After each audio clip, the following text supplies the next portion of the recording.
dipersembahkan oleh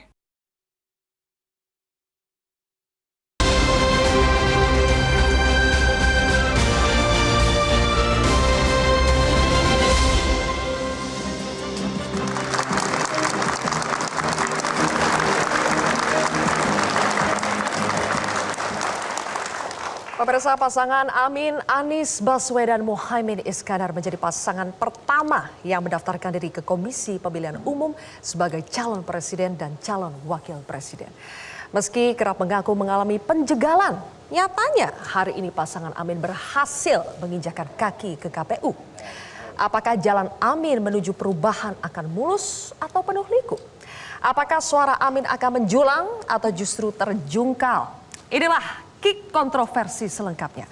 Amin makin yakin, bersama saya Zilvia Iskandar. Dan saya Andi F. Noya.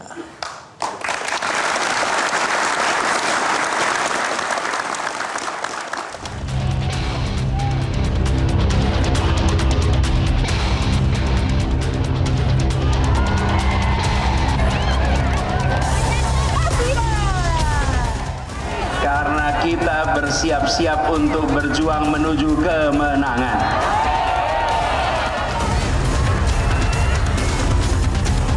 Tidak punya hubungan lama tentang cita-cita perubahan dan perbaikan.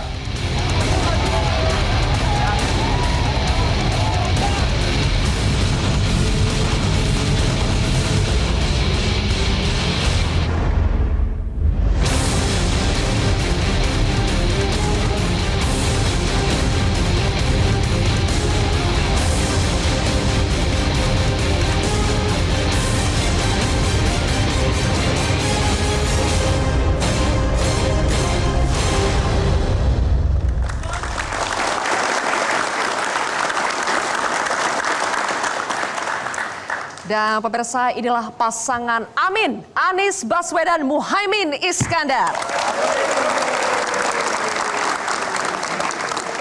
Selamat datang untuk pasangan Amin. Kami juga ucapkan selamat datang untuk petinggi jajaran dari partai pengusung, partai pendukung. Ada petinggi dan jajaran dari Partai Nasdem, PKB, PKS, kemudian para relawan, pendukung. Ada juga rekan-rekan mahasiswa. Selamat datang semuanya di Kick Kontroversi. Bang Andi, kita juga perlu sampaikan kepada pemirsa bahwa kita juga akan memberikan kesempatan yang sama kepada pasangan calon presiden dan calon wakil presiden lainnya untuk datang ke Kick Kontroversi untuk kita tanyai juga. Nah, sudah bersama kita saat ini adalah pasangan Amin. Kita langsung mulai saja. Bang Andi, ini adalah perjalanan yang sangat panjang. Ada isu penjegalan, ada isu pengkhianatan. Bagaimana Mas Anies rasanya bisa sampai pada titik ini, sampai pada hari ini? Alhamdulillah, kita bersyukur sekali bahwa perjalanan 1 tahun ini sudah kita lewati. Banyak pengalaman, tapi tak semua bisa diceritakan. Pada waktunya nanti akan menjadi bahan catatan para sejarawan ketika menulis proses ini. Tapi kami merasa bahwa perjalanan 1 tahun ini penting untuk kita merefleksikan tentang sikap konsistensi, sikap teguh pada pendirian, sabar dalam menghadapi segala macam tantangan, bukan hal yang kecil. Dan kalau boleh kami sampaikan bahwa peristiwa hari ini menunjukkan bahwa di Indonesia kebebasan, kesetaraan, kesempatan masih memiliki ruang.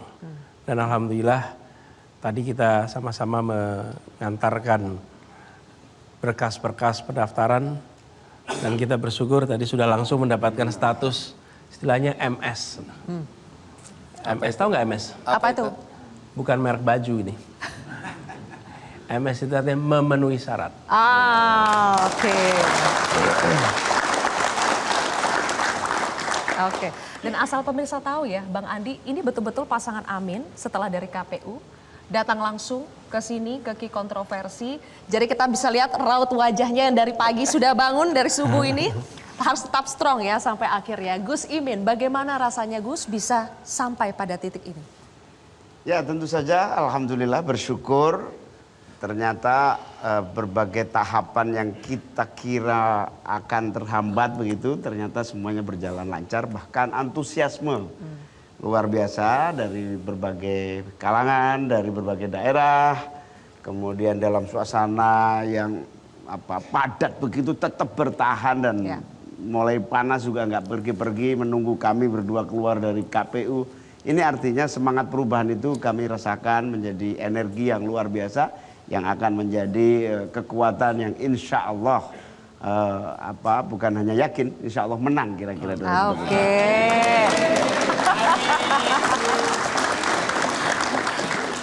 Rasa-rasanya hari ini sudah jutaan kali kita mendengar amin, amin ya. Iya, tapi di tengah situasi yang membanggakan Anda berdua dan para pendukung ya, ketika akhirnya secara resmi pendaftaran di KPU berjalan lancar, memenuhi syarat tadi.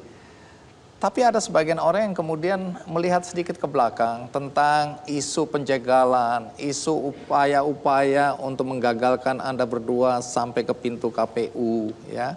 Sehingga ketika Anda lolos, ada juga yang bertanya, jangan-jangan itu hanya prasangka Anda berdua atau pendukung Anda tentang isu-isu penjagalan. Sampai di sini seberapa besar atau tingginya fakta bahwa Anda berdua sebenarnya dijegal dan kemudian Anda berhasil melalui upaya-upaya penjagalan itu? Atau memang ini hanya prasangka aja? Bagaimana Mas Anies? Gini, kalau menurut saya kita mau nengoknya ke depan sekarang. Jadi fase ini sekarang kita resmi memiliki status sebagai bakal calon yang sudah terdaftar, sedang dalam proses verifikasi. Apa yang pernah kami alami, catatan-catatan peristiwa itu bagian dari pengalaman saja. Dan bukan sesuatu yang perlu kita bahas hari ini. Tapi itu menjadi catatan bagi kita semua. Bahwa di dalam demokrasi ke depan, kesetaraan kesempatan, perlakuan yang sama di hadapan hukum, kemudian juga perlakuan yang sama di hadapan kekuasaan, itu menjadi bagian dari catatan untuk kita ke depan. Dan kami melihat bagi kami ini bukan soal tantangan, cobaan kami hadapi. Belum apa-apa ini Bang Andi. Dibandingkan sulitnya petani, dibandingkan sulitnya peternak, dibandingkan sulitnya guru honorer, dibandingkan dengan menderitanya rakyat yang hari ini kehidupan ekonominya sulit. Jadi tidak patut bagi kami untuk berkeluh kesah soal itu. Justru malah membuat kami makin yakin bahwa agenda yang lebih besar itulah yang menjadi fokus perhatian kami. Dan kami bersyukur bahwa aspirasi banyak orang yang dititipkan lewat Partai Nasdem, PKB, PKS, lalu relawan, tercermin dalam kehadiran tadi. Kita bisa menyaksikan begini Bang, ada orang berkumpul 20.000, orang berkumpul 30.000, dan diam menonton.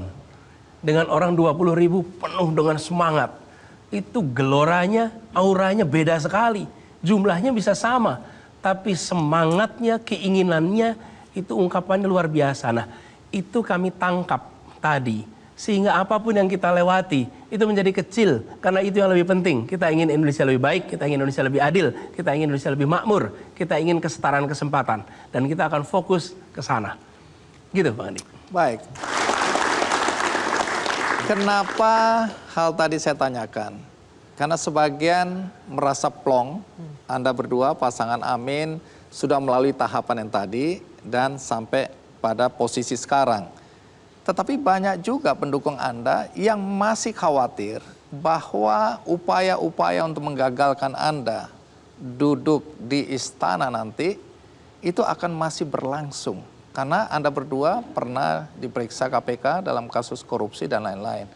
Apakah ada kekhawatiran yang sama bagi Anda berdua bahwa ke depan perjalanan akan juga sama sulitnya atau lebih sulit? Gini, kalau bicara tentang tantangan Bang, kita nggak boleh cengeng dengan mengikuti proses politik lalu berharap semua baik-baik saja. Tidak ada serangan, tidak ada fitnah, tidak ada kecaman, tidak ada framing. Itu adalah sesuatu yang terjadi pada begitu banyak orang di dalam wilayah publik. Jadi kami merasa optimis selama kebebasan berekspresi masih ada, selama media masih mengikuti, selama sosial media masih punya ruang, maka kami merasa itulah perlindungan yang terbaik atas kebebasan berekspresi yang ada di Indonesia. Nah itu menurut saya membuat kami optimis bahwa ke depan kita akan bisa mengarungi tantangan apapun dan insya Allah di ujungnya nanti kita punya kesetaraan kesempatan untuk mengikuti proses Pilpres hingga tuntas. Oke. Kalau Gus Imin gimana Gus Imin? Sampai sekarang masih bahaya tak? Ya, sama dengan seluruh perjalanan tantangan kehidupan kita. Semakin banyak tantangan itu biasanya semakin akan memungkinkan kita mencapai yang lebih cepat lagi. Ya sejak kita deklarasi 2 September 2023 yang lalu, banyak orang yang menyerang dengan isu-isu yang macam-macam.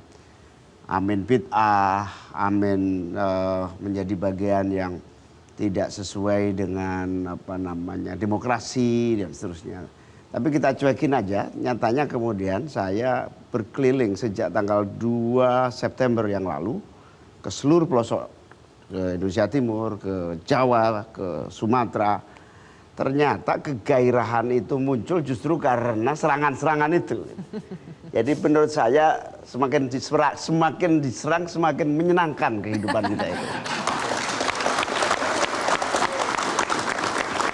Jadi makin minta diserang nih Gus. Ya begitulah. Begitulah orang yang ada yang kalau orang bilang amin surveinya rendah gitu kan, selalu begitu serangannya. Tapi setiap acara nggak pernah sepi tuh.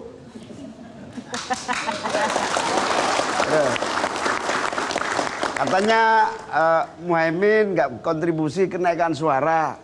Mana mungkin nggak ada kontribusi. Seluruh mesin yang saya miliki bekerja 24 jam untuk pasangan Amin. Jadi serangan-serangan bid'ah, serangan-serangan itu bagi saya semakin banyak, semakin bagus untuk energi kita bergerak lebih banyak lagi. Baik, nanti akan kita elaborasi soal kontribusi Anda dalam perolehan suara pasangan Amin, terutama di basis-basis Nadliyin, ya, karena itu diragukan, tapi nanti kita elaborasi. Saya kembali ke pertanyaan yang tadi, saya ingin elaborasi. Kalau orang khawatir akan ada cara-cara tidak terpuji akan digunakan untuk menggagalkan Anda sampai ke istana. Ada juga yang khawatir bahwa Anda berdua yang akan menggunakan cara-cara tidak terpuji. Yakni bagaimana dari pengalaman Pilkada DKI ketika suara elektabilitas ini belum meningkat, maka digunakan isu agama, politik identitas, terutama mengacu kepada figur Anies Baswedan. Jadi Anda juga dicurigai akan menggunakan isu-isu tersebut untuk memenangkan Pilpres tahun depan. Ya, kalau itu kita lihat rekam jejak saja barangkali Bang Andi. Bahkan di Pilkada Jakarta kita fokus pada 3, lapangan biaya hidup, lapangan pekerjaan, kesehatan, dan pendidikan. Itulah fokus kita. Antar pendukung Pak Basuki mengangkat isu identitas, pendukung Anies, pendukung Pak AHY, mengangkat isu identitas, antar pendukung itu terjadi. Tapi bagi para calonnya sendiri, kita semua membawa tema-tema agenda perubahan. Dan itulah yang sesungguhnya kita ingin jaga. Jadi kita ingin tetap fokus kepada tema itu. Nah, ini juga yang nanti akan kita teruskan ketika di tingkat nasional. Bahkan, kalau boleh saya teruskan, ketika ada pemilihan umum, pilpres, pilkada, polarisasi itu akan terjadi. Tapi tidak semua polarisasi itu adalah konflik. Kadang-kadang kita cepat-cepat menyimpulkan kalau ada polarisasi berarti ada konflik. Lalu kalau ada konflik kita simpulkan ada perpecahan. Tidak. Ada polarisasi, kalau dibiarkan jadi friksi, dibiarkan jadi konflik, konflik dibiarkan jadi perpecahan. Nah, polarisasi itu muncul, ada kutub, selesai pemilu menyatu lagi. Selesai pemilu menyatu lagi, itulah nature-nya. Dan ini yang harus kita sama-sama antisipasi. Bagaimana polarisasi itu adalah polarisasi berbasiskan ide, gagasan. Ada perbedaan pandangan, perbedaan ide, perbedaan gagasan, dan itulah sebuah kompetisi yang fair. Kalau tidak ada perbedaan, itu pertandingan persahabatan, Bang. Itu dan kadang-kadang itu pertandingan yang sudah diatur angkanya gitu. Kita ingat ya zaman ada periode di mana kita nggak perlu survei waktu itu, Bang. Pemilunya ada, tapi kita sudah tahu pemenangnya siapa, yang kalahnya siapa, nomor 2-nya siapa.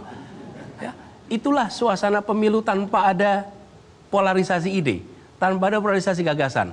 Pemilu sebagai sebuah teater, pemilu sebagai sebuah sandiwara. Hari ini pemilu nyata, bawa gagasan itu. Karena itu saya mengajak pada semua, lihat rekam jejaknya. Lihat rekam gagasannya, lihat rekam karyanya, lihat rekam prestasinya, lalu bandingkan, sandingkan, dan jangan tuding-tuding dengan menggunakan isu identitas. Caimin mau menambahkan atau saya langsung pertanyaan berikutnya ke Caimin? Ya, Mas Anies 5 tahun memimpin Jakarta, kita semua lihat harmoni terjadi, hubungan antar agama baik-baik, kemudian dinamika politik sehat. Lalu kemudian jangan-jangan yang mengelola politik identitas itu justru adalah apa yang ingin menikmati kehangatan di sosial media saja. Fakta di lapangan tidak terjadi sama sekali. Karena itu bagi saya kita jalan terus, kita buktikan kepada rakyat Indonesia bahwa kami berkoalisi untuk perubahan dan persatuan. Sedikit ke figur ya, ini agak pribadi karena sebagian orang melihat bahwa figur Caimin, Gus Imin ya, figur yang menghalalkan cara, kutu loncat, asal bisa mencapai tujuan, dia tidak peduli lagi pada ideologi, kesamaan dan lain-lain. Jadi Anda ini hanya orang yang ingin meraih jabatan. Coba jelaskan karena ini akan ada pengaruhnya terhadap citra Anda sebagai calon wakil presiden mendampingi Anies Baswedan. Ya, kalau kutu itu mungkin loncat, tapi kalau politisi mungkin jalannya tepat, kira-kira begitu. Jadi politisi itu menanggung 2 beban. Kalau berhasil dia pahlawan, kalau gagal dia pecundang. 20 tahun saya berhasil terus sebagai kekuatan yang mempengaruhi pemerintah bersama SBY 20 tahun, bersama SBY 10 tahun, bersama Jokowi 10 tahun. Silakan ditanya Pak SBY, silakan ditanya Pak Jokowi. Teman koalisi paling nyaman di dunia hanya PKB dalam setiap pemilihan. Nah, lalu kok kemudian ada isu ini itu, saya kira itu bagian dari penguatan proses yang saya kira setiap proses politik ada dinamika. Ada kompetisi, ada yang kalah, ada yang menang. Kalau dibilang haus jabatan, ya gunanya apa saya jadi ketua umum partai kalau nggak rebut jabatan? Justru jabatan itu yang harus kita ambil untuk kemaslahatan, perbaikan, peran, sekaligus di tangan jabatan politis yang benar, insya Allah Indonesia akan benar. Oke. Baik, oke. Tapi begini ya, Gus Imin, Mas Anies, dan juga Bang Andi, mau itu loncat, mau itu jalan di tempat, harus punya modal. Tapi yang kita dengar-dengar Bang, pasangan ini katanya pasangan yang termiskin di antara capres dan cawapres lain. Benar atau tidak? Nanti kita akan bahas. Kick kontroversi akan kembali sesaat lagi.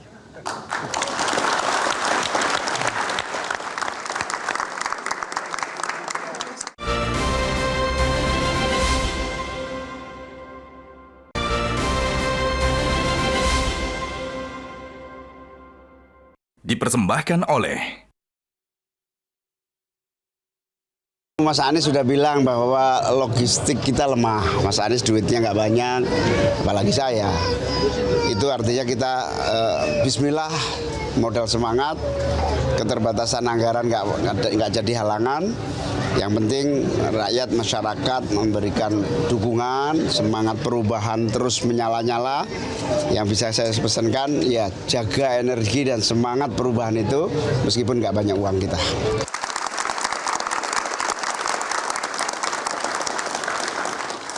Baik, tadi sudah sempat diinformasikan bahwa pasangan Amin ini yang termiskin. Sebenarnya nggak usah ditanyakan, dari wajahnya sudah kelihatan. Mengapa ini jadi pertanyaan? Karena Pak Mahfud baru saja mengumumkan hartanya menurut laporan terakhir itu 29,54 miliar. Ya. Kita sambil tampilkan ya perbandingannya seperti Kemudian apa. Mas Ganjar 13,45 miliar. Berapakah harta kekayaan Anies Baswedan? Cuma 11,19 miliar. Itu aja utangnya 7 miliar. Masih ada utang 7 miliar. Muhaimin Iskandar 27,28 miliar. Uang sogeh iki ya. Baik, sampai di sini saya ingin mengaitkan kekayaan Anda berdua dengan keraguan orang bahwa Anda berdua mampu membiayai perjalanan kompetisi ini yang membutuhkan biaya yang sangat besar. Sampai di sini bagaimana Anda ingin meyakinkan pemilih bahwa Anda akan mampu untuk melakukan kampanye dengan baik dan dengan modal yang relatif dianggap sedikit. Saya jawab dulu. Gimana Mas Anies? Terus, oke. Gini, Yang miskin dulu silakan.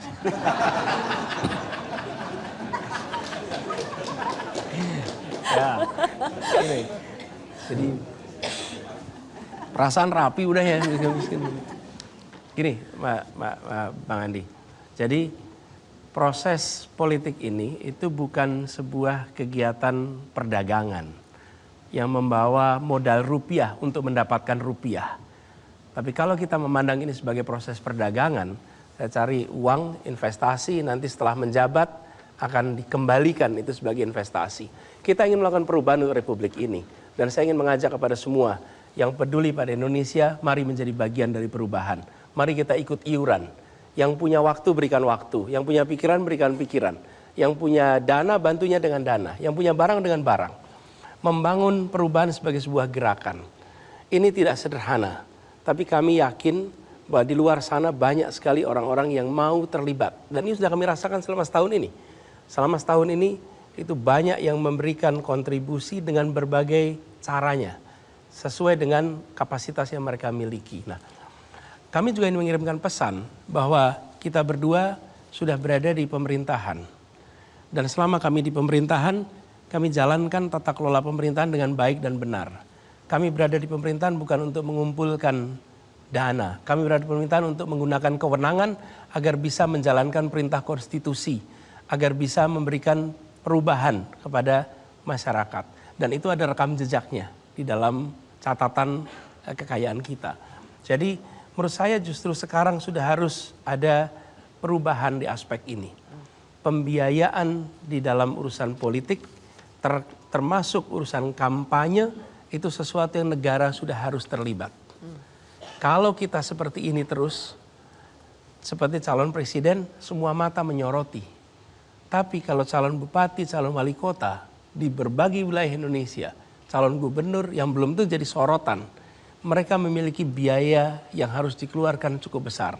Selama tidak ada keterlibatan negara di dalam pembiayaan politik, termasuk pembiayaan kampanye, maka ini adalah salah satu hulunya praktek korupsi yang ada di Indonesia. Salah satu hulunya adalah karena political financing tidak diatur.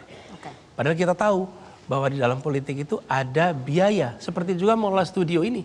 Itu ada biayanya untuk listrik, untuk personalia, untuk operasional dan lain. Nah, kami melihat sekarang ini sebagai sebuah perjuangan kami ingin mengajak semua. Tapi juga kami ingin menyampaikan salah satu agenda yang ingin kita lakukan ke depan adalah bagaimana ada reformasi dalam pembiayaan proses politik yang ada di Indonesia.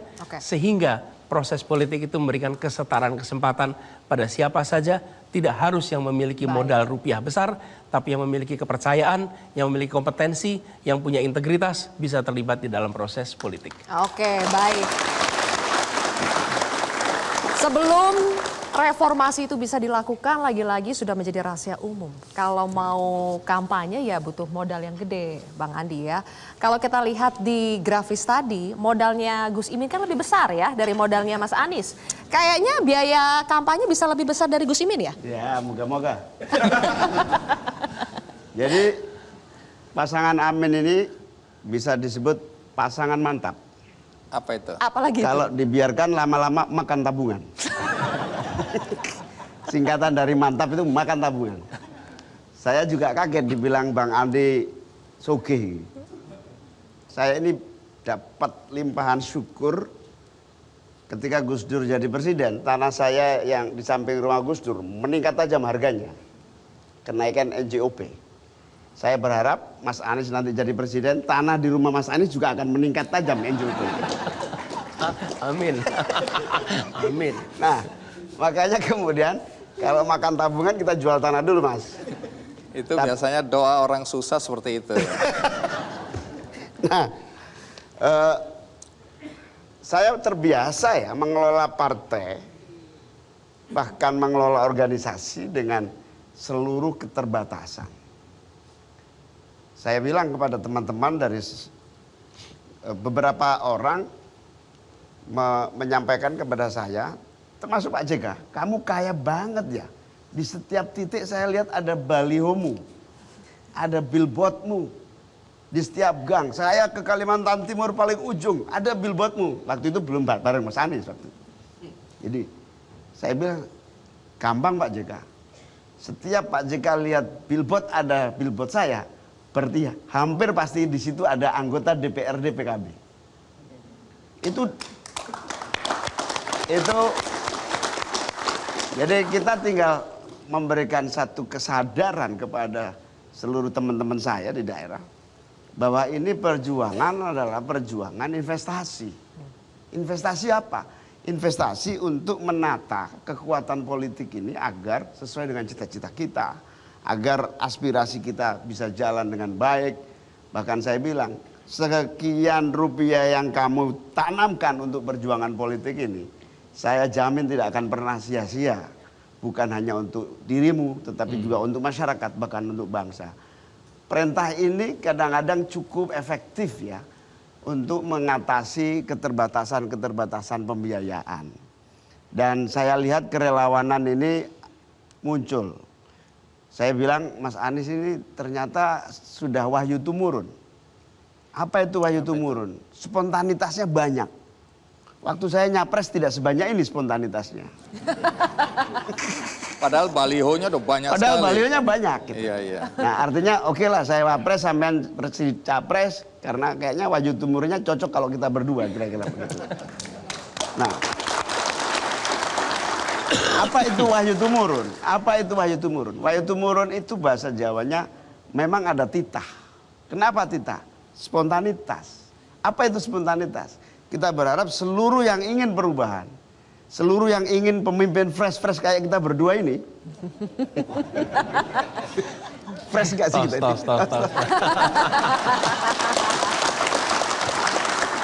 Saya menilai ya diri saya sama Mas Anies ini fresh lah. Kalau kalian menilai apa terserah kau. Tapi kami melihat siapa yang ingin perubahan, ingin pemimpin-pemimpin yang fresh. Oke. Apalagi kalau wajah ganteng gabung ini, wah. Stop sampai di situ dulu, Sylvia. Kenapa saya tanyakan Akan menjadi motivasi bergerak dengan keswadayaan yang tinggi. Ya. Ada upaya Anda untuk meyakinkan kami semua bahwa Anda ikut ganteng. Mulai kami percaya. Baik. Tapi begini ya Bang Andi, tadi kan bilang ya, ini sudah mantap, makan tabungan. Makanya supaya nggak mantap, nggak makan tabungan terus, tetap butuh saja yang namanya suntikan dana dari pengusaha-pengusaha. Tapi katanya pengusaha-pengusahanya pada takut. Apakah sampai sekarang masih takut? Benar nggak sih itu terbukti atau hanya playing victim saja? Boleh dijawab nanti, kita jeda lagi pemirsa, tetap di Kick Kontroversi.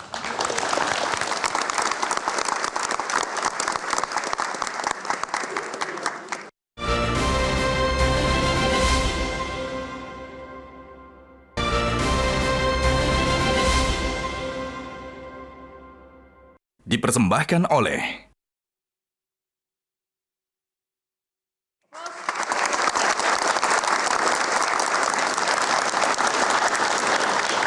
Terima kasih Anda masih bersama kami berdua di Kick Kontroversi dengan tamu yang luar biasa, pasangan Amin. Nah, Mas Anies, Gus Imin, kalau tadi saya tanya soal kekayaan, itu relevansinya pada statement terutama Mas Anies. Beberapa waktu yang lalu seakan-akan keluhan bahwa pengusaha-pengusaha menjadi takut untuk mendukung, untuk ikut membiayai kampanye dari pasangan Amin ini karena adanya ketakutan diperiksa pajak atau ketakutan di otak-atik pajaknya. Tentu yang jadi pertanyaan, kalau memang mereka pengusaha yang baik, yang benar, yang taat pajak, kenapa harus takut? Jadi apa sebenarnya yang ingin Anda sampaikan hari itu berkaitan dengan ketakutan pengusaha untuk mendukung Anda berdua secara finansial termasuk di dalamnya? Iya, secara prinsip kita semua punya tanggung jawab untuk menunaikan kewajiban pajak kita. Itu adalah sesuatu yang normal. Saya rasa kita semua melakukan itu. Di sisi lain, di dalam kita berbicara tentang pelaporan, lalu kemudian ada tindakan-tindakan melakukan audit, review. Kalau diniati untuk mencari kesalahan, ada saja salahnya, Bang. Kita pakai baju sudah rapi aja nih, Bang Andi Noyani. Kalau ada perancang desain yang diminta untuk mengaudit bajunya Bang Andi, maka akan ketemu masalah-masalah di situ. Dasinya kurang panjang, ikatannya kurang tepat, lekukan kakinya, tangannya kurang, akan ada saja. Nah, jadi bukan soal taat atau tidak, muncul keribetan yang tidak perlu. Muncul kerumitan-kerumitan yang tidak perlu. Kalau memang di situ ada kesalahan ya ditunaikan, tapi melewati ketidakperluan ini yang membuat orang enggan. Dan saya rasa kita semua juga begitu. Ketika kita melakukan pelanggaran lalu lintas lalu diperiksa surat-suratnya, itu hal yang biasa. Tapi kalau kita lagi jalan biasa-biasa saja dan tahu-tahu diberhentiin, diperiksa lagi, terus diberhentiin lagi, diperiksa lagi, diberhentiin, periksa lagi. Walaupun tidak ada masalah, menimbulkan ketidaknyamanan. Bayangkan itu untuk dunia usaha, maka sangat tidak nyaman. Nah, itu dialami dan seperti saya katakan tadi, itu bukan apa-apa dibandingkan dengan kerepotan yang dihadapi oleh rakyat kebanyakan. Tapi saya ceritakan ini untuk pesan, janganlah kita melakukan tindakan-tindakan diskriminatif. Semua memiliki kesamaan di mata hukum, di mata pemerintah. Bila memang secara systematic random itu diharuskan melakukan audit, tidak apa-apa. Tapi bila dilakukan purposive audit, bukan random audit, maka di situ menjadi masalah. Kalau purposive artinya dengan ada tujuan-tujuan, niatan tertentu. Nah, kami melihat membangun kesetaraan, kesempatan kepada semua menjadi penting. Dan kami yakin sesudah lewat masa pendaftaran ini, rasanya yang begitu-begitu sudah tidak lagi menjadi cerita lagi. Insya Allah akan hilang. Baik. Baik. Sekarang kami ingin masuk, Mas Anies dan juga Gus Imin, soal elektabilitas. Karena apapun perubahan yang Mas Anies dan Gus Imin ingin lakukan akan sulit tercapai kalau tidak menang. Sementara potret untuk bisa melihat potensi pasangan Amin ini menang atau tidak selama ini ada di survei-survei. Mari kita lihat survei terbaru dari ada Poltreking dan juga LSI Denny JA yang mempotret sampai saat ini elektabilitas Mas Anies itu masih tertinggal dibandingkan dua baca pres yang lainnya, padahal sudah duluan mendeklarasikan bacawa pres. Nah, apakah angka-angka ini tidak mengkhawatirkan, Mas Anies? Masih terpana sepertinya melihat angka-angkanya, Bang Andi. Kenapa, Mas Anies? Saya mengkhawatirkan masa depan dari peneliti-peneliti ini sebetulnya.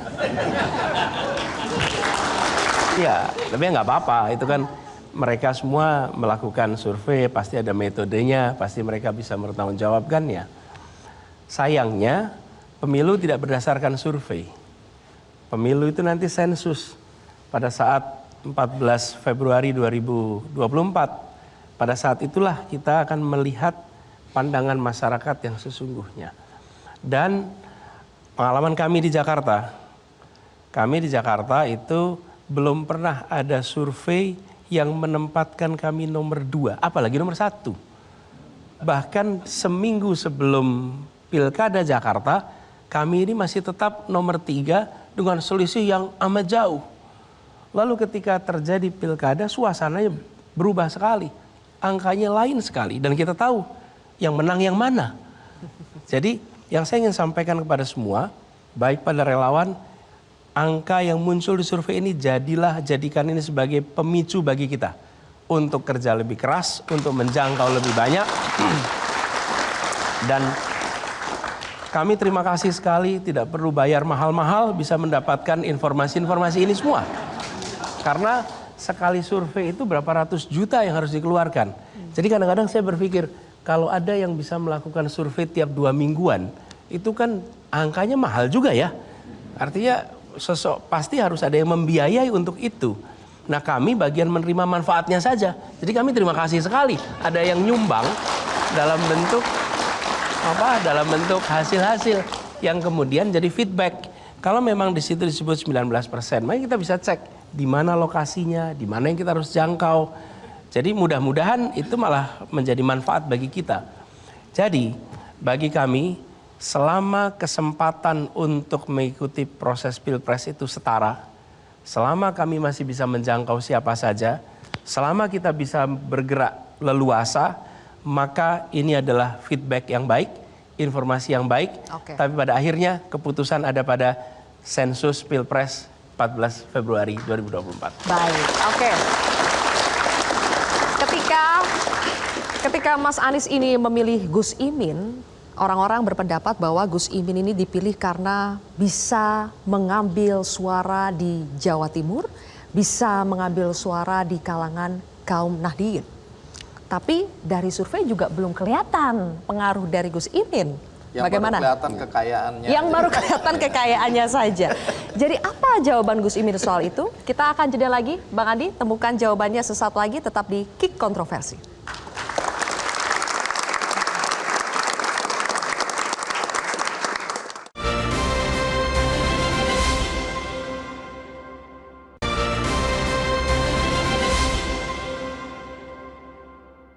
Dipersembahkan oleh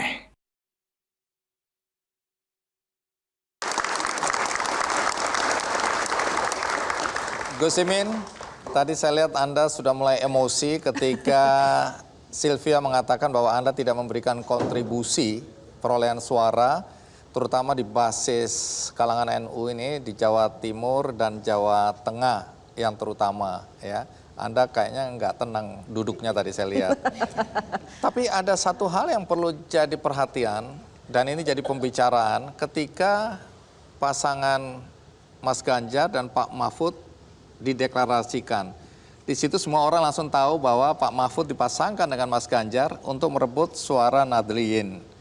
Kemudian orang menduga-duga kalau saja Pak Prabowo menggandeng Mbak Khofifah, semakin berat posisi Anda untuk bisa menarik suara Nahdliyin, terutama di basis-basisnya di Jawa Timur dan Jawa Tengah. Sampai di sini seberapa yakin Anda punya pengaruh untuk mendapatkan suara kaum Nahdliyin ini? Ya, yang pertama soal survei ya. Survei ini sama dengan Mas Anies, buat saya menguntung. Anda duduknya agak tenang dikit, Anda. Kok sampai maju-maju gitu? Iya. Tenang Gus, ini kita lihat emosi nih. atau terlalu bersemangat? Ini surveinya sudah kami tampilkan. Bukan, ya. Saya ini diserang dengan berbagai isu, termasuk survei digunakan untuk menyerang saya, gimana nggak emosi? Tapi bukannya tadi minta diserang, makin diserang katanya makin semangat. Iya. Ya, Ya, kan? namanya emosi juga perlu juga. Gitu. Oke, silakan dijelaskan. Jadi saya sudah 25 tahun di politik dan survei itu menjadi penting buat kita untuk kalau yang jelek-jelek saya gunakan untuk memarahi anak buah. Itu pasti. Ada sebuah media, saya sebut aja Kompas. Setiap pemilu PKB itu hanya 1%. Tetapi begitu pemilu 10%, 9%, 7%. Artinya apa? Artinya apa? Survei itu ada ketidakakuratan di dalam membaca konteks perkembangan. Tapi juga kita mengerti survei itu ada objektif atau tidak objektif. Contoh sederhana. Saya sudah berkampanye PKB 20-an tahun. Tapi semua survei, cawapres atau capres, saya kecil sekali. PKB besar, tapi saya kecil. Itu semua survei. Gimana nggak emosi gitu kan? Nah, saya menganggap ini ada metodologi yang berbeda-beda, ibaratnya sebuah gambar besar, tergantung pakai kamera apa dan angle mana yang dipotret. Ya kalau pertanyaan survei itu tidak pernah ada di antara nama calon ada nama saya, ya nggak akan pernah muncul nama saya. Bayarnya itu di situ gitu loh. Jadi kalau saya bayar ya nama saya ditanyakan. Gitu kira-kira begitu. Nah akhirnya saya buktikan. Saya akhirnya kali ini kita coba deh. Apakah survei ini akurat atau tidak. Apakah survei itu angle-nya bisa dibeli. Misalnya ini sebuah peta. Saya beli foto yang dari arah sana deh. Supaya fotonya saya ingin sudut dari situ. Sah. Secara objektif boleh dipertanggungjawabkan. Karena memang mengambil potret dari sisi tertentu. Nah akhirnya saya coba. Saya ini lahir di Jawa Timur, besar di Jawa Timur. Sudah NU sebelum lahir. Bapak saya dinikahkan oleh pendiri NU. Saya belum lahir sudah NU. Lah kok ada survei katanya saya tidak dikenal di kalangan NU. Emosi nggak kira-kira? Tenang, Gus. Kan emosi kalau begitu. Akhirnya saya coba tes. Saya ingin kalian survei, biaya saya tanggung, tapi seobjektif mungkin. Saya ingin tahu siapa capres yang diinginkan oleh orang Jawa Timur. Luar biasa. Saya belum pernah nyapres. Saya cuma iseng-iseng aja waktu itu. Ya saya buka aja Polmark saya minta. Polmark atau kalau tadi Tracking, tadi ini Polmark. Tapi objektif ya? Saya objektif dan tidak boleh dipublikasi. Tahu nggak? Hasilnya? Hasilnya survei itu memang tertinggi Ganjar waktu itu. Kedua Prabowo. Ketiga saya. Mas Anies maaf, keempat. Di Jawa Timur ya. Khofifah jauh. Setelah Mas Anies jauh belakang. Pak Mahfud begitu juga. Nah pemilu juga begitu bakalan nanti kayaknya itu. Nah karena itu survei buat saya yang baik itu kita syukuri. Oke. Yang jelek jadi motivasi. Oke. Kalau punya duit pesen juga kira-kira gitulah. Oke. Tapi begini Gus, sekarang kan sudah setidaknya ada 2 bacawa pres yang sudah jelas ya, Gus Imin dan juga Prof Mahfud. Mungkin satu lagi kalau Mbak Khofifah jadi juga, itu sama-sama merepresentasikan Jawa Timur dan NU. Jadi poin pembeda, poin plus di antara 3 ini apa, Gus Imin? Ya tentu masing-masing boleh melihat nilai lebih, nilai kurang masing-masing. Nanti kalau saya yang menilai tentu nggak fair, karena saya sama Mas Anies merasa paling ganteng di Indonesia gitu kan. Nah itu subjektif saya gitu kan. Tetapi kira-kira untuk membaca potret tren elektoral itu bisa diperbandingkan oleh para pengamat, silahkan diperbandingkan berbagai latar belakang, jaringan, sejarah elektabilitas gitu. Silakan dibandingkan dan saya kok merasa segmen Jawa Timur dari berbagai survei yang saya lihat dan saya lakukan sendiri itu saya lebih komprehensif gitulah kira-kira begitu. Kenapa? Ada track sejarah, ada jaringan yang saya miliki kuat sekali. Kemudian ada sejarah pergulatan di keluarga besar NU yang semua saya kira tahulah Saya tidak bisa ngomong kalau soal kelebihan saya, biar orang yang lain yang menilai. Kira-kira begitu. Kalau boleh saya nerusin dikit ya, Gus. Saya juga melihat begini, kekuatan yang dimiliki oleh Gus Muhaimin ini justru karena beliau memimpin sebuah partai politik. Memiliki latar belakang kultural yang sama tidak berarti memiliki basis dukungan yang sama. Kenapa? Karena untuk bisa mendapatkan dukungan elektoral, dan elektoral itu maksudnya suara, itu harus ada jejaring yang tadi beliau sebutkan. Dan jejaring yang dimiliki PKB adalah jejaring yang sangat luas. Ketika bicara Jawa Tengah, Jawa Timur, itu adalah home base-nya. Yang mereka memiliki jejaring yang sangat luas. Sehingga yang dimiliki oleh Gus Muhaimin ini bukan hanya secara kultural, beliau adalah cicit dari pendiri NU, tapi juga beliau merawat jaringan dukungan Ahlus Sunnah wal Jamaah dalam sebuah partai politik yang dikelola secara modern oleh anak-anak muda. Anak-anak muda semua di PKB ini. Anak-anak muda semua yang jejaring itu sampai ke seluruh daerah. Dan saya merasakan ke Jawa Timur sebelum bersama PKB dan sesudah PKB. Rasanya beda sekali. Terasa sekali. Dan ada tambahan dikit. Ini Mas Anies yang menilai ya, bukan saya. Ya, udah dibelain tuh Gus. Iya, makanya Gus. silakan dengarkan sendiri kira-kira. Nah, di NU itu ada 2 survei. Survei langit sama survei bumi. Nah, yang begini-begini tadi survei bumi. Nah, survei langit itu saya sudah prediksi. Kalau saya sama Mas Anies pasti kader NU yang lain bakal laku. Tapi siapa yang dahulu, dialah yang menang. Baik. Oke. Saya nggak mau berdebat karena ada juga survei yang mengatakan bahwa di dalam internal PKB sendiri prosentase pemilih atau suara yang memilih Pak Prabowo itu lebih tinggi dari yang memilih Muhaimin Iskandar. Ya itu surveinya Pak Prabowo atau surveinya Ganjar Pranowo? Karena itu saya nggak mau berdebat di situ. Saya ingin tanyakan karena kalau dilihat dari jumlah atau basis pemilih kan Jawa Timur, Jawa Tengah, Jawa Barat itu yang selalu diperebutkan. Nah kalau dari beberapa survei kan Mas Anies termasuk yang cukup tinggi di Jawa Barat, sering nomor 2 setelah Pak Prabowo.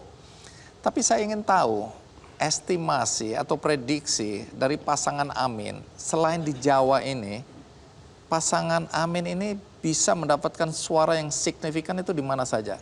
Estimasi atau prediksi? Oke, sebelum dijawab lagi nih Mas Anies dan juga Gus Imin, kita simpan dulu. Kick kontroversi akan kembali sesaat lagi pemirsa. Tetap bersama kami.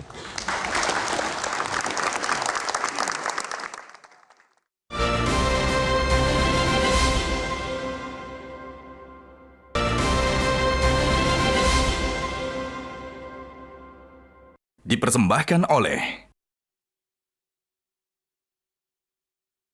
Kami ingin bergerak cepat sebagaimana rakyat inginkan dan tentu bersama mereka, bukan hanya untuk maju, tetapi untuk mewujudkan Indonesia unggul.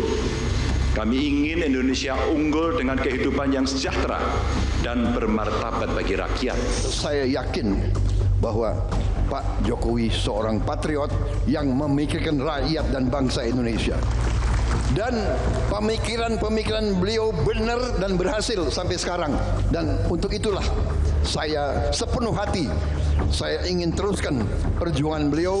Ikhtiar kita bukan sekedar untuk mendapatkan posisi A, B, C, D. Ikhtiar kita adalah mengubah Indonesia menjadi lebih adil.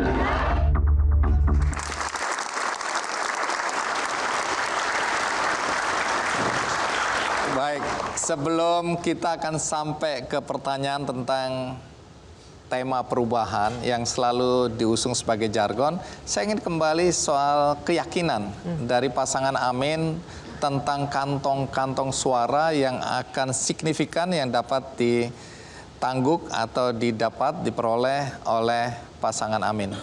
Silakan, Mas Anies. Kami memperhatikan semua wilayah dan mendatangi semua daerah walaupun penduduknya tidak padat. Walaupun penduduknya sedikit. Kenapa? Karena justru kita ingin Indonesia yang lebih setara. Dan kita harus menjangkau tempat-tempat yang seringkali terlewatkan.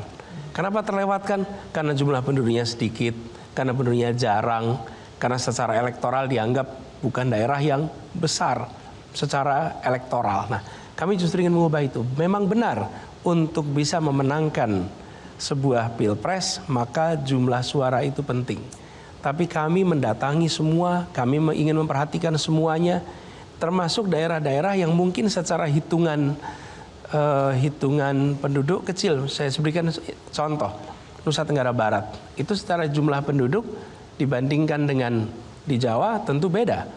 Bahkan kita datang ke Papua. Papua itu kalau secara hitungan penduduk, kota Jayapura dibandingkan kecamatan Cengkareng, barangkali kecamatan Cengkareng lebih banyak penduduknya daripada di kota Jayapura.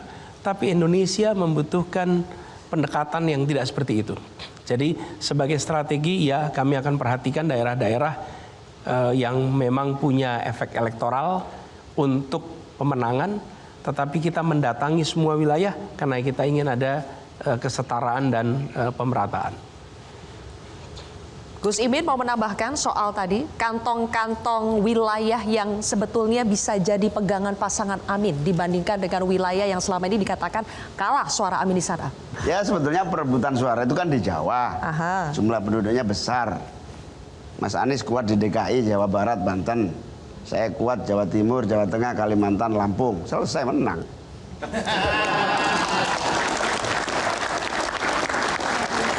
Dan tadi ngomongnya sudah sambil begini Bang Andi. Berarti yakin betul itu ya. Oke, sebelum ke sana ini ya, karena harus tetap dibuktikan. Tadi kita sudah mendengar bagaimana pernyataan dari dua baca pres yang lain selain Mas Anies. Itu narasinya adalah keberlanjutan. Hanya pasangan Amin lah yang narasinya atau tagline-nya selama ini kita kenal dengan perubahan. Tapi di sisi lain, kalau dari, mohon maaf survei lagi, kita lihat approval rating atau tingkat kepuasan terhadap pemerintahan Presiden Jokowi saat ini, itu capainya 70-80%. Jadi apa yang mau diubah kalau masyarakatnya sudah puas, Mas Anies? Ada hal-hal mendasar yang terkait kehidupan bangsa kita yang kita ingin lakukan perubahan. Nah, apa yang kemudian kita mau lakukan? Hal yang sudah baik dengan sendirinya akan diteruskan. Tapi ini adalah contoh nyata di depan mata kita yang harus kita koreksi. Nah, apa aspeknya? Terutama aspek keadilan.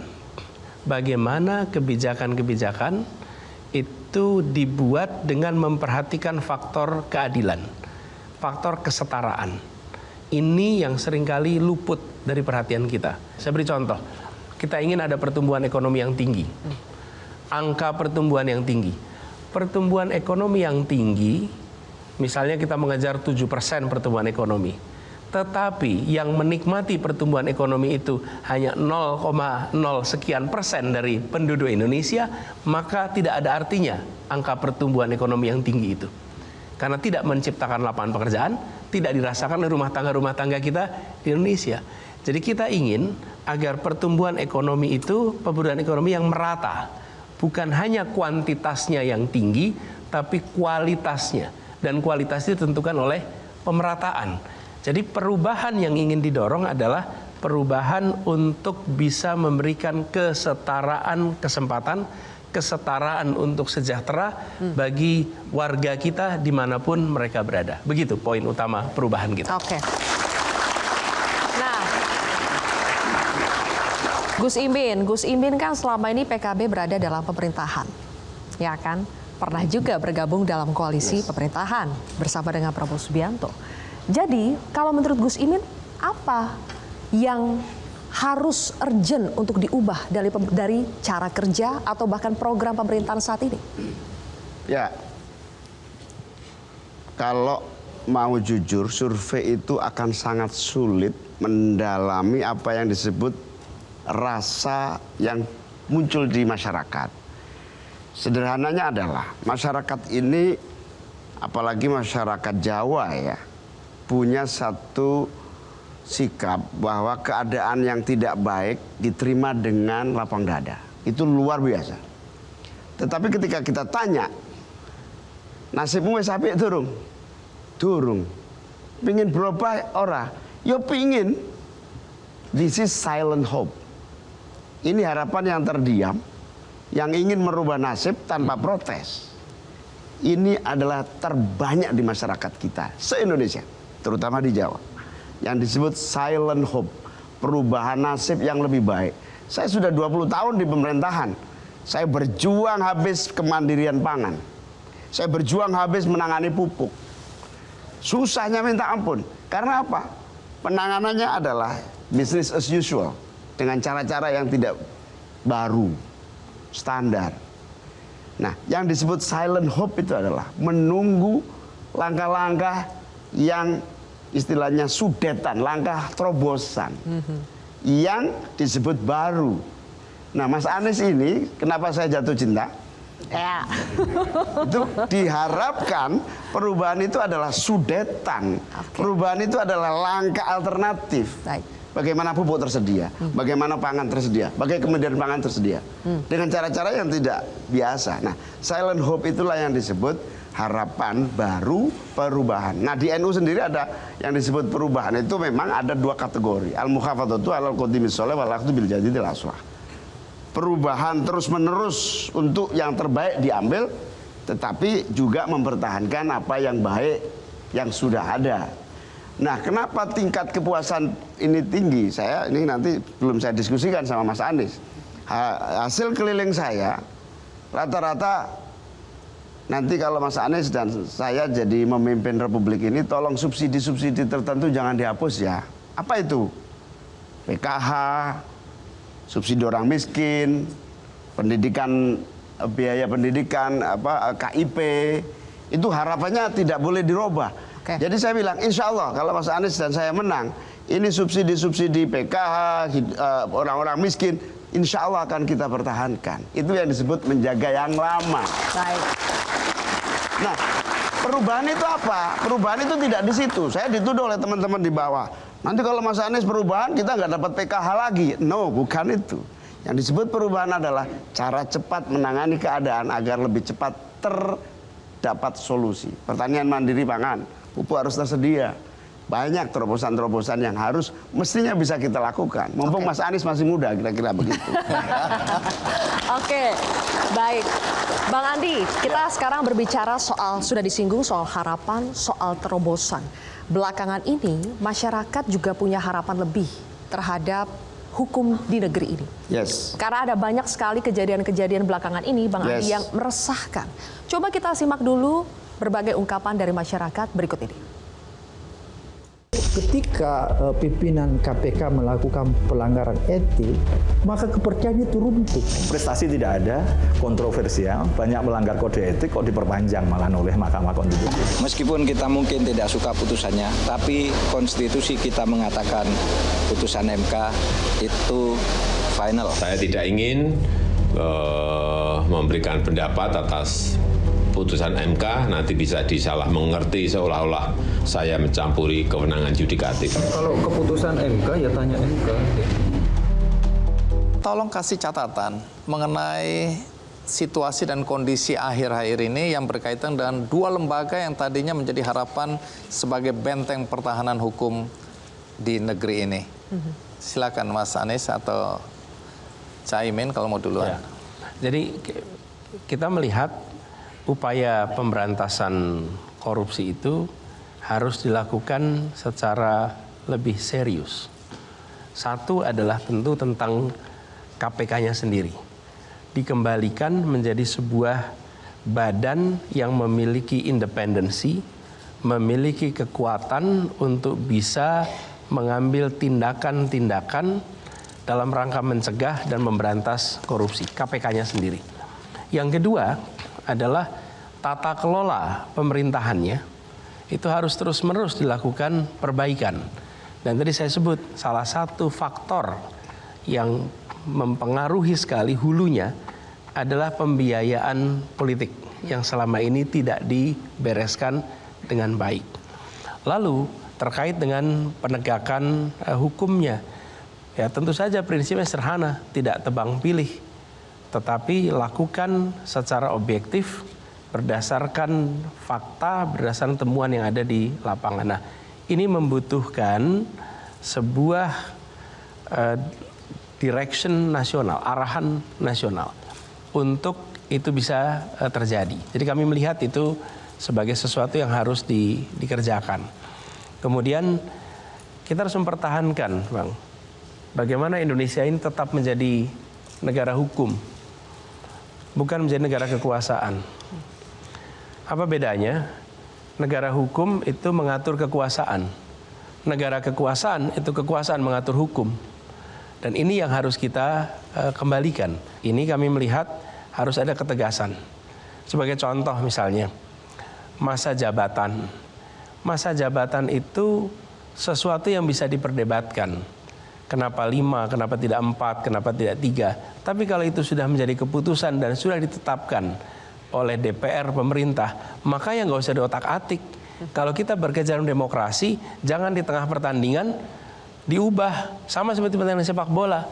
Karena masih kehilangan skor, ketinggalan, jadi 45 menit mohon ditambah jadi 75 menit gitu. Supaya saya bisa memastikan saya skornya sama. Nggak bisa. Termasuk batasan usia yang Anda maksud? Jadi ini adalah contoh bahwa batasan-batasan itu adalah sebuah kesepakatan yang ketika kita menghormati proses demokrasi, kerjakan itu lewat DPR. Dengan cara begitu, maka ada yang disebut sebagai kepastian. Dan kalau ada kepastian di bidang ini, maka dunia usaha pun percaya, investor juga akan percaya, pelaku-pelaku politik percaya. Tapi kalau aturan main digonta-ganti, maka orang akan merasa negeri ini tidak memiliki kepastian hukum. Oke, baik. Gus Imin, masih menyambung tadi, tapi saya tambahkan sedikit ya. Kita lihat di sebelah itu Bacawa Pres Ganjar Pranowo, seorang guru besar hukum, Mahfud MD, mantan ketua MK juga, disebut pendekar hukum bahkan. Jadi kalau misalnya pasangan Amin ingin mereformasi sistem hukum atau segala kekurangan hukum yang masih ada di negeri ini, bagaimana bisa dengan menyaingi seorang yang dikenal sebagai pendekar hukum yang ada di kubu yang lain? Ya, jawabannya sederhana. Pak Mahfud, profesor hukum, banyak sekali rekomendasi di Kementerian Polhukam yang tersedia menunya. Saya berdua tinggal melaksanakan aja. Karena sekarang mungkin belum sempat dilaksanakan oleh Pak Mahfud. Kira-kira semua laci kementerian-kementerian, tidaknya Pak Mahfud, telah menyediakan ribuan solusi yang sebetulnya tinggal dilaksanakan. Dari hilirnya maupun ke hulunya. Nah, pada dasarnya ini soal pilihan. Pilihan untuk mengambil jalan cepat atau jalan lambat di dalam proses proses kesamaan di depan hukum. Baik. Memperoleh keadilan yang murah.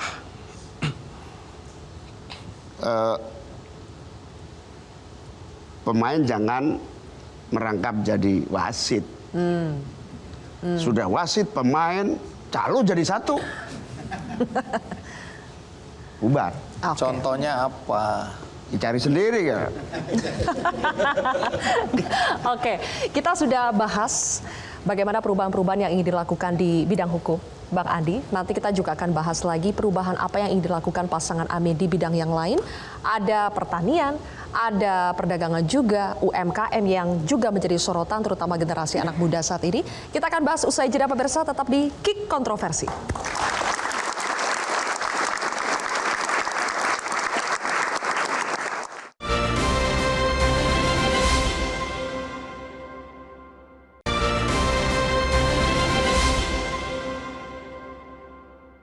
Dipersembahkan oleh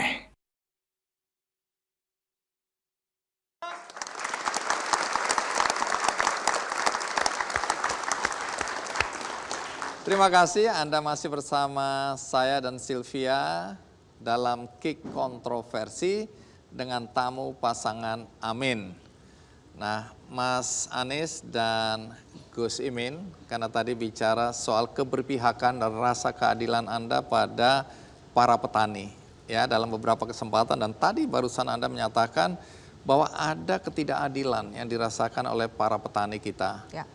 Tapi kalau melihat data dan fakta, banyak sekali program pemerintahan sekarang yang berpihak pada para petani. ya, pembagian peralatan, mesin pertanian, irigasi, waduk, ya, embung, kemudian banyak juga program-program bantuan sosial untuk para petani. Yang jadi pertanyaan, Anda berdua ini mengada-ada bahwa pemerintahan yang sekarang tidak memberikan rasa keadilan pada para petani. Bisa lebih spesifik apa yang Anda maksud dengan ketidakadilan itu, dan kalau Anda berdua akhirnya terpilih, apa sebenarnya yang Anda akan lakukan selain apa yang sudah dilakukan pemerintahan yang ada sekarang ini? Silakan Mas Anies dulu. Gini,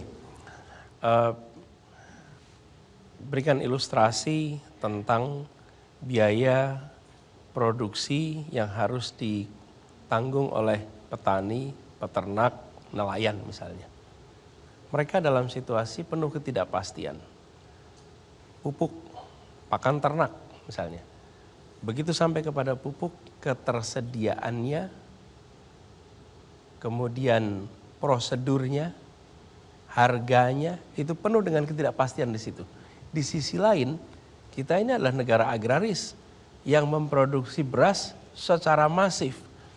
Kalau kita sudah 75 tahun merdeka dan di situ tidak jelas, tidak ada kepastian, berarti selama ini apa yang terjadi? Bang, ini membuat HP, membuat cangkir, membuat ini semua, itu ada kepastian nih. Produksi acara televisi ini, biaya-biaya itu terprediksi. Tapi begitu sampai kepada pangan, itu biayanya tidak bisa diprediksi. Dan itu yang kemudian membuat para petani, peternak, lalu hidupnya menjadi sulit. Karena mereka tidak pernah ada dalam situasi yang bisa diprediksi. Jadi kami melihat di wilayah ini harus ada reform yang serius. Tidak bisa lagi ad hoc, sekedar ada kartu A, kartu B, kartu C. Kita harus mengubah tata kelolanya secara komprehensif. Lalu yang tidak kalah penting, memotong mata rantai antara yang memproduksi dengan ujung konsumen. Yang di situ ada begitu banyak proses yang mereka harus lewati, barang yang harus jalani, sehingga ketika sampai ke tangan konsumen di ujung, harganya sudah tidak lagi masuk akal.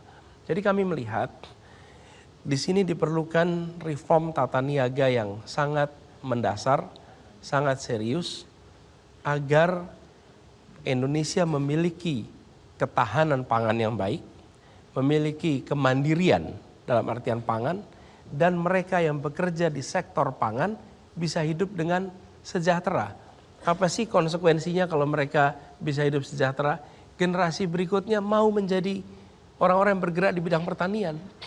Tapi kalau sektor ini tidak sejahtera, habis.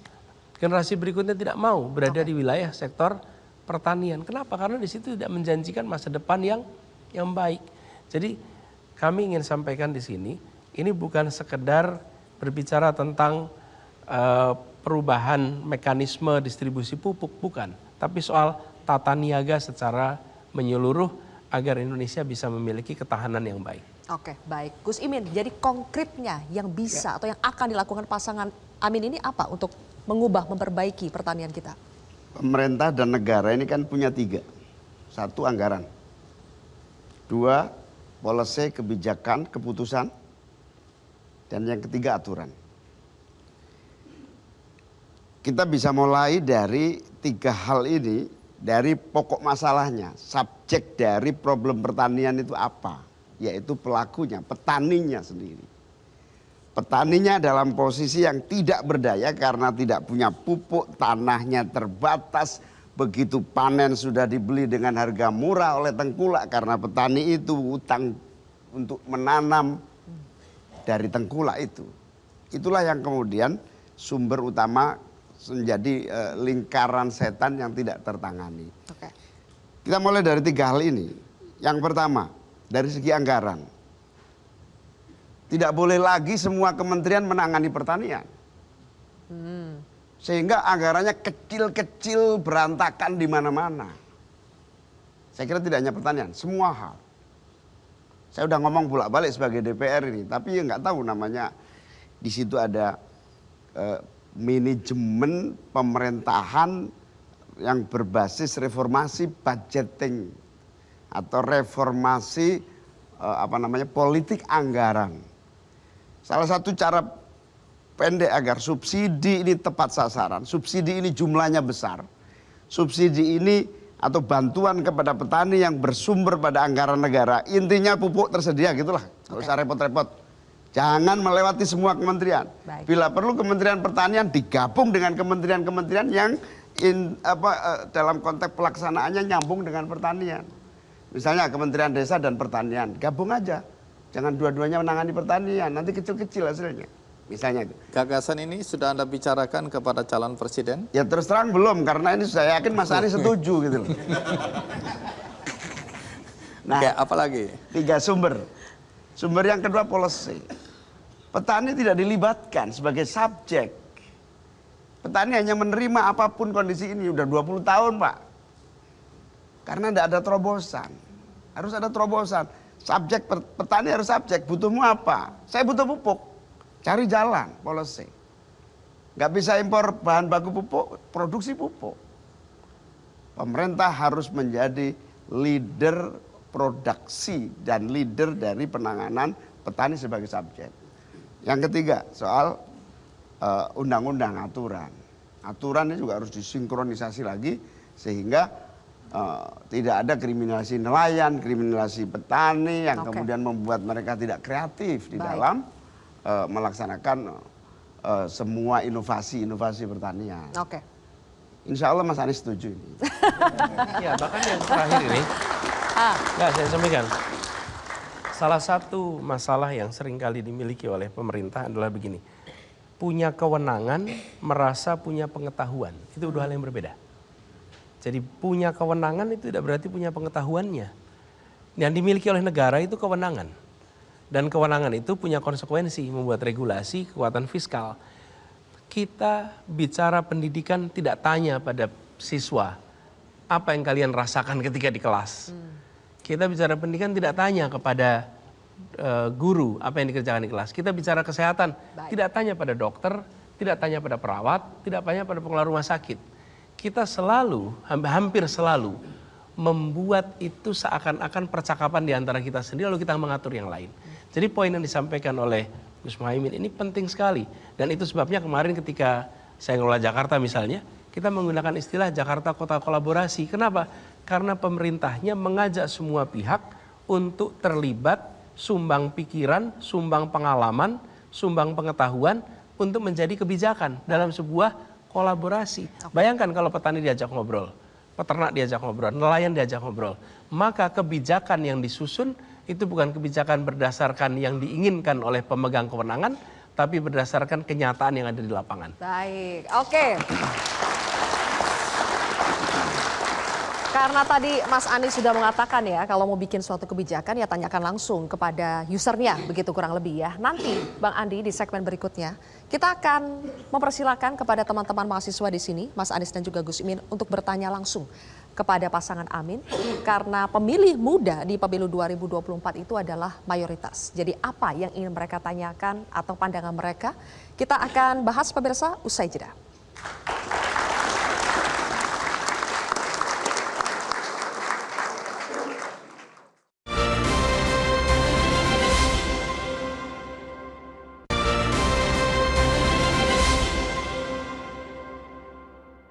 Dipersembahkan oleh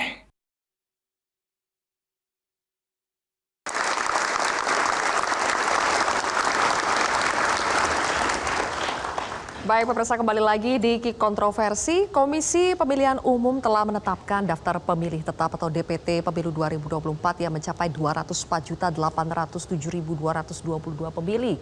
Nah dari jumlah ini mayoritas pemilih Pemilu 2024 itu adalah Gen Z dan juga generasi milenial. Gen Z itu adalah mereka yang lahir pada tahun 1995 sampai 2000-an. Kita lah Bang ya, yang kurang lebih berusia 17 sampai 28 tahun.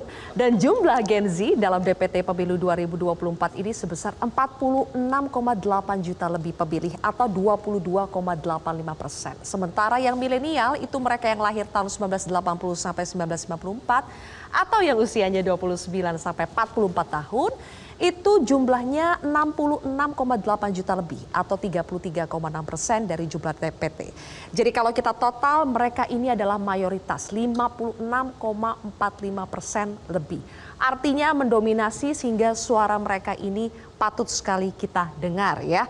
Mas Anies dan juga Gus Imin. Sudah ada perwakilan teman-teman mahasiswa di sini yang bersedia atau sudah siap ingin menanyakan langsung kepada pasangan Amin. Yang pertama ini dari UHAMKA, Universitas Muhammadiyah, Profesor Dr. Hamka, kita kasih tepuk tangan dulu. Ada Adila ya, silakan Adila. Assalamualaikum warahmatullahi wabarakatuh. Pertanyaan saya adalah, negara Indonesia adalah negara yang kaya akan keragaman. Lantas bagaimana Bapak dapat mengelola keragaman yang terkadang keragaman itu dapat menyebabkan konflik-konflik antar kelompok? Sekian pertanyaan dari saya, terima kasih. Komunikasi kuncinya. Oke. Kuncinya komunikasi. Jakarta itu sangat beragam. Tidak ada unsur bangsa Indonesia yang tidak terwakili di Jakarta. Sebut pulau apapun pasti ada unsurnya di sini. Tetapi ketika ada komunikasi yang baik dengan semua, itu akan menjadi langkah paling dasar. Yang kedua, kesetaraan kesempatan. Jangan negara mengambil sikap berteman pada sebagian, memusuhi sebagian. Negara tidak memusuhi siapapun, karena bagi negara apapun pikirannya, mereka adalah warga negara yang punya hak yang sama di mata hukum. Jadi itu harus mendasar. Yang ketiga, ruang untuk kebebasan berekspresi bagi mereka itu diberikan. Bagi keragaman berdasarkan suku, budaya, agama, masing-masing memiliki aspirasi untuk mengungkapkan tradisinya. Tradisi suku bangsa, tradisi agama, berikan kesetaraan yang sama.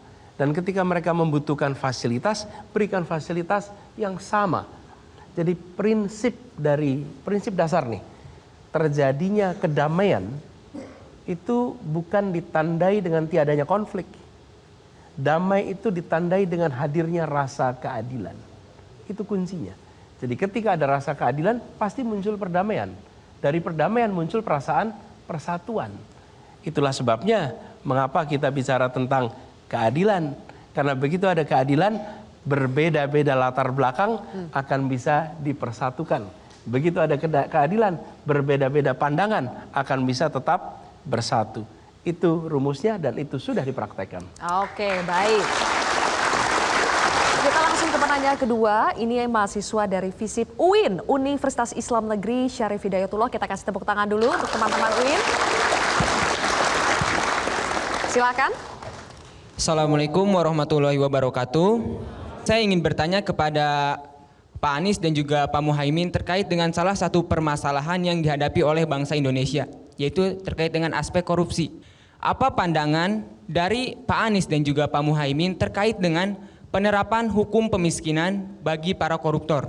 Jika Pak Anies dan juga Pak Muhaimin ini mendukung penerapan hukum tersebut, bagaimana Bapak dapat memastikan bahwasanya penerapan hukum tersebut itu tidak disalahgunakan untuk kepentingan politik ataupun juga menghukum lawan politik? Terima kasih. Oke,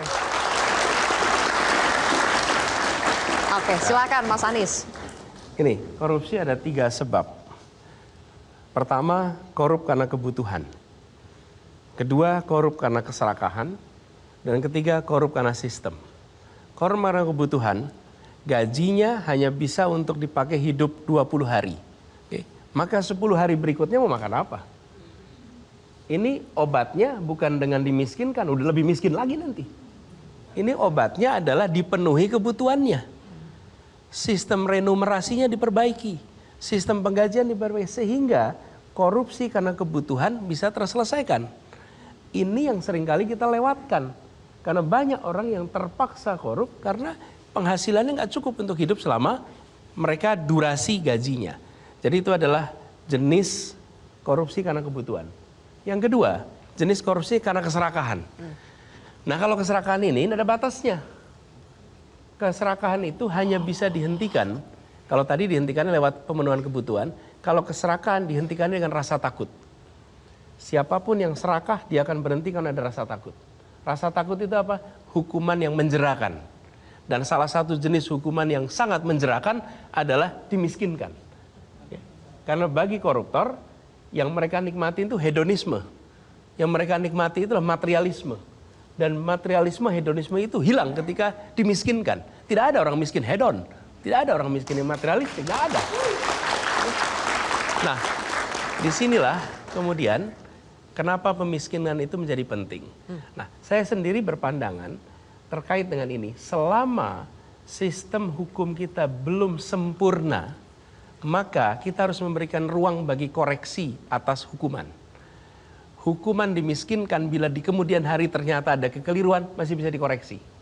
Tapi bila kemudian orang itu dihilangkan nyawanya dan ternyata ada kekeliruan, tidak bisa dikoreksi di sini. Tidak bisa dikoreksi karena nyawanya sudah pergi. Karena itu menurut saya lebih efektif menggunakan pemiskinan. Dan itu harus ada undang-undangnya, harus ada peraturannya. Dan bila itu dilakukan, saya yakin bila ini dikerjakan dengan tegas, maka korupsi karena keserakahan akan menurun.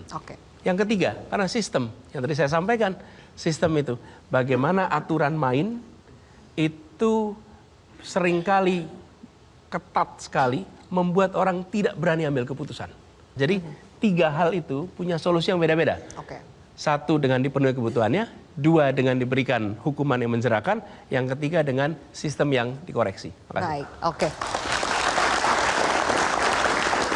Penanya ketiga dari mahasiswa Ilmu Komputer IPB, Institut Pertanian Bogor. Kita kasih tepuk tangan dulu. Silakan. Pertanyaan saya adalah, ketika keadilan berhasil diimplementasikan, ketika memang pasangan Amin menang sebagai seorang presiden dan wakil presiden Indonesia, bagaimana konsep keadilan dari pasangan Anies itu tetap berlanjut lintas generasi, lintas umur, sampai seterusnya untuk menciptakan Indonesia yang terus berkeadilan. Terima kasih. Oke, silakan Mas Anies atau Gus Imin. Gus Imin. Ini, itu sebabnya kenapa pemerintah membuat yang disebut dengan regulasi. Mulai dari perundang-undangan sampai keputusan kepala daerah. Supaya kebijakan yang dibuat bisa lintas waktu. Jadi penting sekali membuat kebijakan-kebijakan itu menjadi sebuah aturan. Kalau sudah jadi aturan maka dia lintas waktu.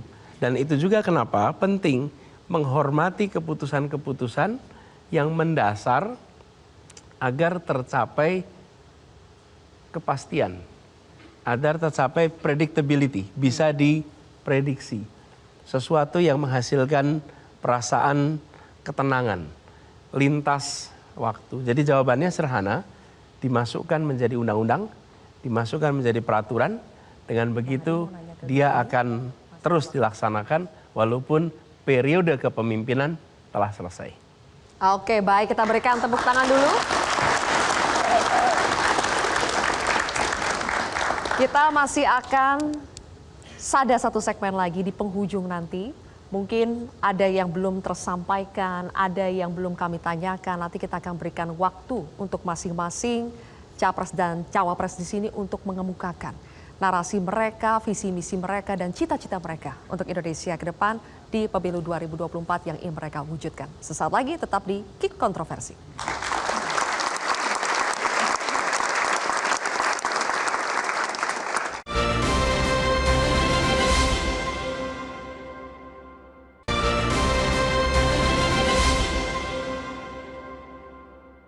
Dipersembahkan oleh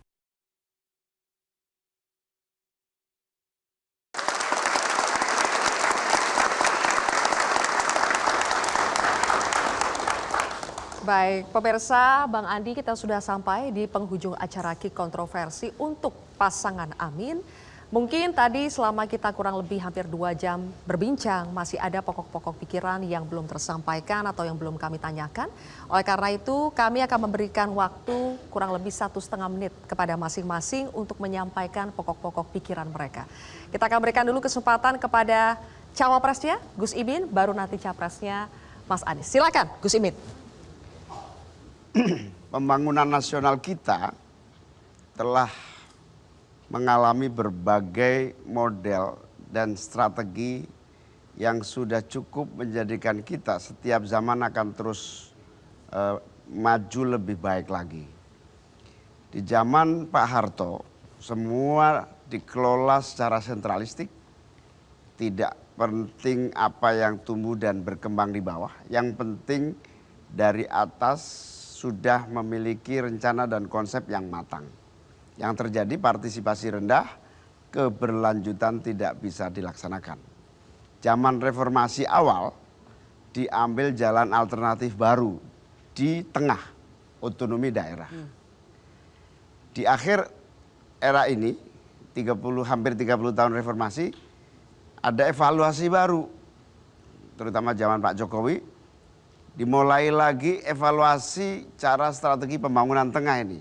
Sebagian besar lalu diambil secara sentralistik, tetapi ada keinginan dimulainya pembangunan dari bawah melalui desa. Nah, saya ingin mengambil satu kesimpulan adalah bahwa dari pengalaman-pengalaman ini, semua tantangan ada yang bisa kita atasi dengan baik. Infrastruktur, kemudian berbagai strategi pembangunan, misalnya sumber daya manusia. Kita bersyukur 20% APBN kita adalah untuk pendidikan. Ini terobosan yang bagus sekali, yang harus terus dilanjutkan. Nah, ke depan ini saya kira kita harus punya alternatif baru, penggunaan anggaran pembangunan dari bawah.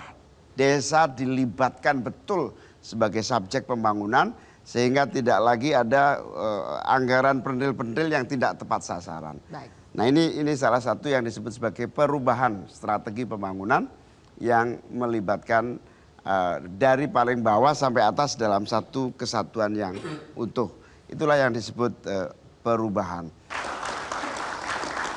Perubahan yang paling penting adalah semua strategi pembangunan ini kenapa saya tertarik gabung sama koalisi perubahan ini adalah basicnya adalah ilmu pengetahuan, bukan selera.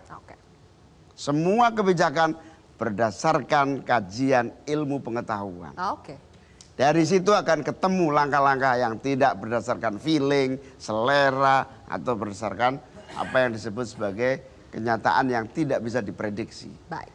Oleh karena itu ilmu pengetahuan harus menjadi basic utama pengambilan keputusan. Oke, kita berikan tepuk tangan. Mas Anies.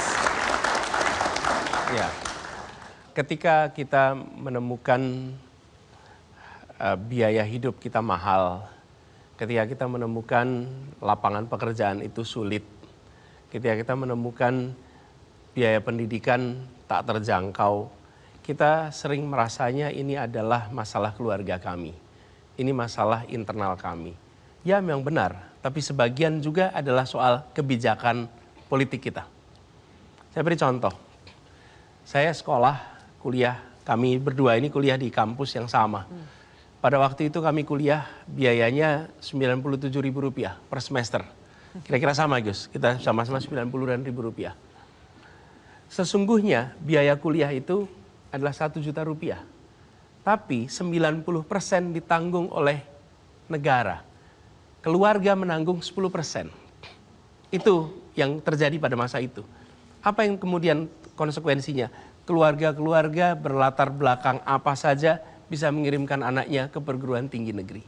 Hari ini ketika kita menyaksikan anak-anak kita mengalami biaya pendidikan yang tinggi, seringkali kita bicara tentang wah hidup kita sulit, biaya pendidikan tinggi. Lupa bahwa ini adalah kebijakan negara. Negara memutuskan sekarang karena kita sudah makin maju, kami serahkan masyarakat untuk menanggung ongkos pendidikan itu sendiri. Kalau dulu 90% ditanggung negara, 10% ditanggung keluarga. Barangkali sekarang situasi udah berbalik. Mungkin negara hanya tanggung 20%, 80% ditanggung oleh keluarga. Efeknya apa? Hanya keluarga yang berkemampuan yang bisa mengirimkan anaknya ke pendidikan tinggi. Apa yang ingin saya sampaikan dalam kesempatan ini? Perubahan yang kami tawarkan adalah perubahan yang akan berdampak pada kehidupan keluarga kita di bidang pendidikan, di bidang kesehatan, lapangan pekerjaan, dan pangan yang mungkin hari ini belum terasa sebagai kebijakan. pemerintah, tapi ketika itu dieksekusi maka hidupnya menjadi jauh lebih mudah, kesempatan untuk maju menjadi lebih besar, kesetaraan menjadi terjamin. Jadi poin utamanya saya ingin sampaikan di sini bahwa kebijakan yang dibuat bukan sekedar soal kebijakan nasional, tapi kami ingin keluarga-keluarga di Indonesia merasakan hidup yang lebih nyaman, sehingga di balik angka statistik, saya sering sampaikan, ini ke suatu tugas di Jakarta, saya selalu bilang begini, Bapak Ibu semuanya yang bertugas di sini, kalau lihat angka statistik kita boleh bersyukur, kita boleh senang, oh tercapai target. Tapi sesungguhnya yang paling penting itu bukan angka statistik tercapai. Yang paling penting itu kalau setiap keluarga bisa bilang begini, syukur alhamdulillah untung kita jadi warga Indonesia. Itu yang kita butuhkan. Baik, Sylvia. Ya, Bang Andi. Ini adalah ujung dari acara ini. Tentu tidak akan cukup untuk menceritakan semua pemikiran, pandangan, visi dan misi dari calon presiden dan calon wakil presiden pasangan Amin.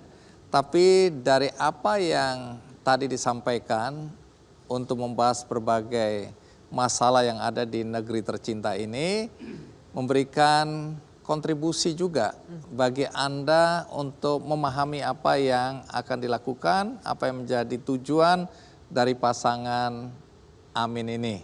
Mudah-mudahan dengan demikian kita juga bisa memaknai suara yang akan kita berikan kepada siapapun yang akan tampil sebagai calon presiden maupun calon wakil presiden.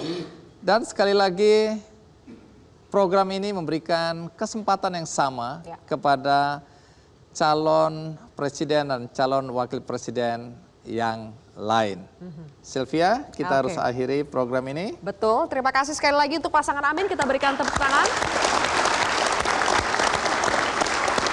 Terima kasih juga untuk seluruh rekan-rekan yang hadir. Bang Andi, terima kasih. Pemirsa, demikianlah akhir dari Kick Kontroversi. Mudah-mudahan Kick Kontroversi akan kembali lagi secepatnya dengan pasangan yang lain. Akhir kata saya Zylvia Iskandar. Dan saya Andi Fnoya.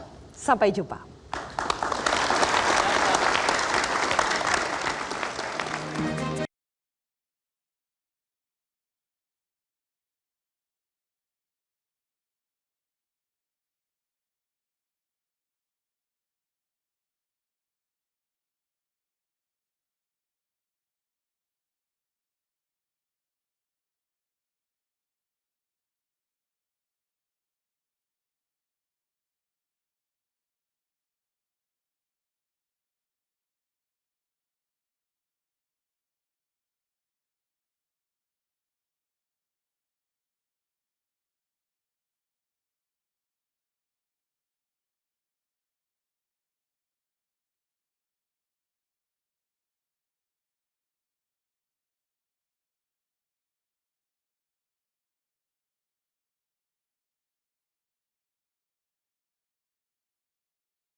Jelajahi cara baru mendapatkan informasi. Download Metro TV Extend sekarang.